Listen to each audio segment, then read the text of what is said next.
The Detroit race riot of 1967 was triggered by a variety of problems, such as conflicts from the previous race riot back in 1943, the economic downfall that had happened after the Great Depression, the housing crunch, and the severe police brutality. Tension had built up, and it started during July of 1967. But prior to this riot, many things happened. Detroit was a state on the rise, with many opportunities in the motor companies. Back in 1920s, businesses were booming, and people would come to Detroit to get good paying jobs and live an average middle-class American lifestyle. Many African Americans also had opportunities in Detroit. They worked jobs at the motor companies and made good incomes to live average middle class. Everything fell apart, however, once the Great Depression hit. Come 1930s, motor companies started moving to the suburbs, and so did the white Americans. They did not let the African Americans follow. Soon after the Great Depression, more problems had arisen. No jobs, and neighborhoods deteriorating. Because of the separation with the white Americans in the suburbs and the African Americans in the city, the Detroit Police Department became stricter with the rules and made sure that neither person crosses neighborhoods. With this problem, police became more abusive and very unjust. All this had resulted in the beginning of the riot of '67. The citizens had enough of the oppression.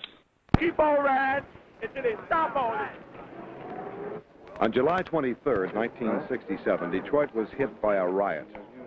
We said it couldn't happen, but it did. The first initial raid occurred at the after-hours bar known as the Blind Pig on July 23, 1967.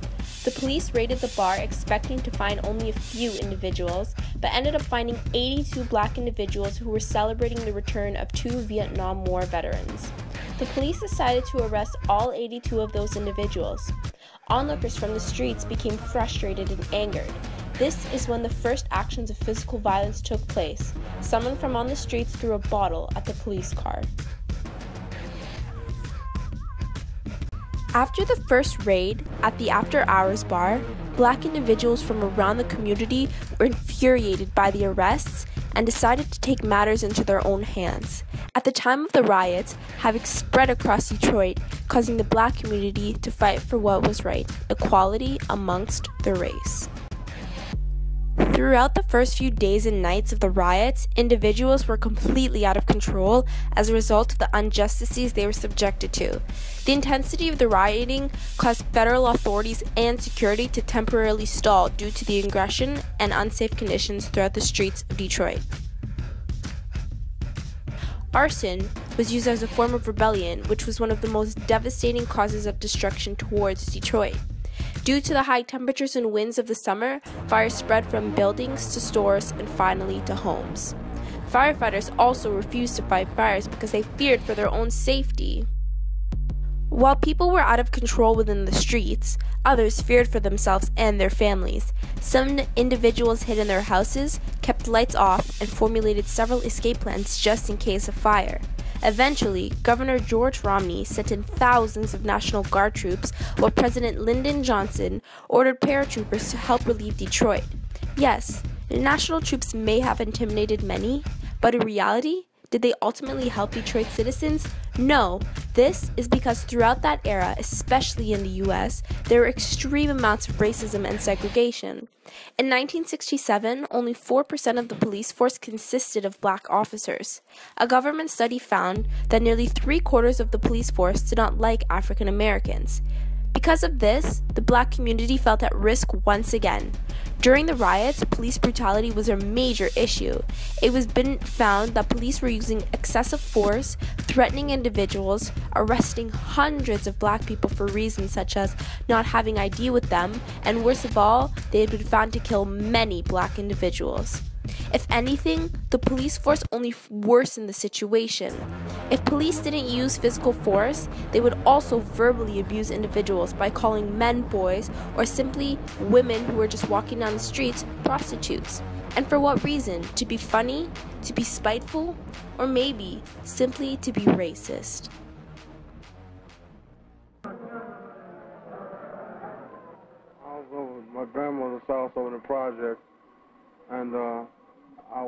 on the sidewalk going into the next building, and it was just a burst of fire from the top of the building. I don't know which one it came from, and I knew I was hitting the leg. And were you bewildered or angry or what?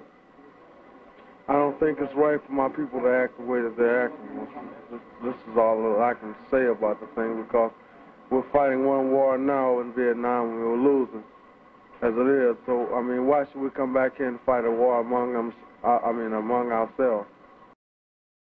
Detroit had begun to be viewed as a dangerous city and lacked the wonder of prosperity it had during the 1920s and World War II, when it was at the height of its economic power.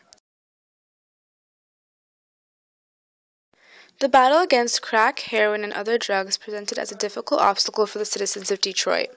Drugs, as well as violence and racial tensions, had already played a negative role within communities by changing family dynamics and, even more so, the youth's social institution and how they interacted with each other. The current rebuild of this once thriving city can be credited by the city's investments in music and entertainment, and efforts by the auto industry and the United States government to bring back the livelihood it once possessed. They recognize that it starts with the youth now to build for future generations. Hart Plaza is one huge investment located by the riverfront, frequently hosting events and activities for the kids and teenagers of Detroit. In addition, the renewal of Detroit's Historical Museum and the renovation of Detroit's Institute of Art, along with many other projects and future plans, have helped to rebuild Detroit's image. I got a question for you. What does this city know about luxury? Huh? What does a town that's been to hell and back know about the finer things in life? Well, I'll tell you. More than most. You see, it's the hottest fires that make the hardest steel. Add hard work and conviction, and the know-how that runs generations deep in every last one of us. That's who we are. That's our story. Now, it's probably not the one you've been reading in papers. The one being written by folks who've never even been here and don't know what we're capable of. Because when it comes to luxury, it's as much about where it's from as who it's for. Now, we're from America, but this isn't New York City, or the Windy City, or Sin City, and we're certainly no one's Emerald City. Eminem is a very symbolic figure for the city of Detroit. His battle to rise to fame represents the hardships many face while trying to make it out of the city. As a citizen of Detroit, he suffered from reverse racism, but believed that rap could break down these barriers. He is featured in this Chrysler ad as a representation of Detroit.